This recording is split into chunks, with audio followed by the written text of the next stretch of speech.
You're immersed in this poetry. You have experience in reading it and competing on a national level, which is something. You're 16 years old. That's crazy. Yeah. Come on, like you just like it seems like the sky's the limit at this point for how you want to go about getting more into this literary concept you've immersed yourself in. I did get a couple like scholarships, like New England College and SNHU. Yeah. Would you like to pursue poetry in college in some way?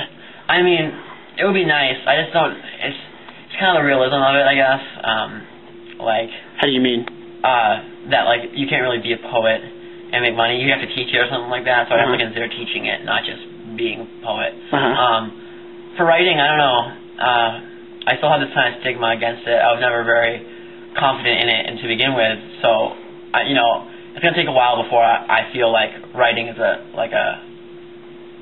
legitimate career.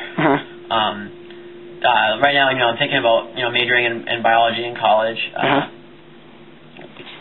and then if that doesn't work out, definitely going to English, creative writing, or teaching it, because that's just my second, kind of a second hand thing. It's not really my thing I'm always focused on, but it's just pulling me more and more as time goes on, and it's taking away my time more and more. So I don't know if it's a sign or what, or if it's just an addiction. I don't know.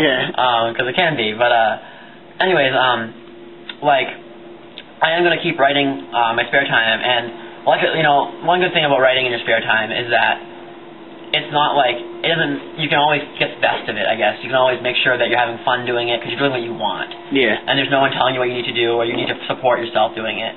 So, that's something pretty special, Yeah. Which is something that when professional musicians learn the music that they'll lose. Or I bet you writers, too. But, so let me ask you this: can we expect to hear from Cote Laramie, the poet, sometime before I'm an old man? Oh yeah, well, sure. I can write you a letter or something. I don't know. No, so personalized to Kevin Fry. I'll keep it up. I mean the literary community out loud. Oh, I don't know. It's damn hard to get it published these days. It's a lot of luck. Gloriously a work in progress right now.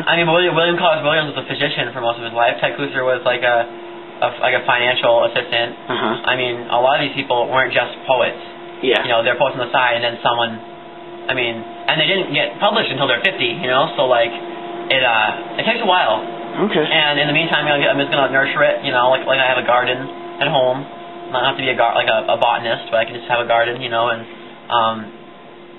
and I grow some pretty nice plants, and then maybe show some people them, and maybe be in a magazine or something. I don't know. But I gotta get working, at the garden before I can really show it to people. A lot, Okay. All right.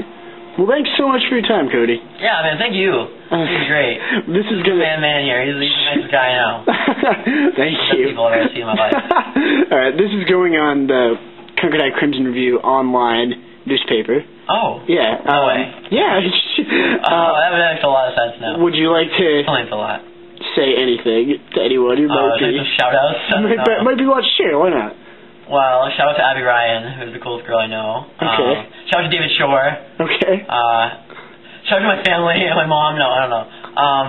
I'd like to say that, man, just start reading poetry, It's just a beautiful thing, and we don't give it enough credit in this country. That's why Poetry Out Loud is great, because it really just brings this art. It's like the worst selling, form of literature, and it's like the hardest form of literature to write. So it's so underappreciated. And if there's one thing, participate in Poetry Out Loud, take it seriously, or write poetry. Just you wouldn't believe the therapeutic values of writing. You think you have too many thoughts. When you put them down on paper, they become real. They're not just something that just pass you by. They're moments in your life, and life slips away so fast that you need to do everything in your power to make it last, and writing is a beautiful way to do that. When you're 80 years old, you can take your little notebooks out from school and see all these thoughts you had, and you'll be amazed. It's like it's a person you never knew. Okay. And just support it. Go to poetry readings, buy poetry, read poetry. It's not that scary, they're doing it because they love it, and that's a beautiful thing for anyone. And it would be great. I just be like the Irish. Be a little more supportive. The Chinese. Okay. They love poetry over there. All right. Cody, it's always an adventure talking to you. Oh, heaven. All right. Keep us at the Crimson Review posted. Oh, of okay. anything that happens in your career, okay? Oh, yeah. All right. For sure. Any new competitions or you're hearing from anyone, let us know. If you want to see me, Gibson's Bookstore has every third Wednesday of the month, they have a poetry open mic. Okay. So I think anyone can go down there and just watch. You don't have to do anything. No big deal if you want to, but yeah. Okay, thanks a lot. No problem. All right, thanks again, Cody. Blare me out.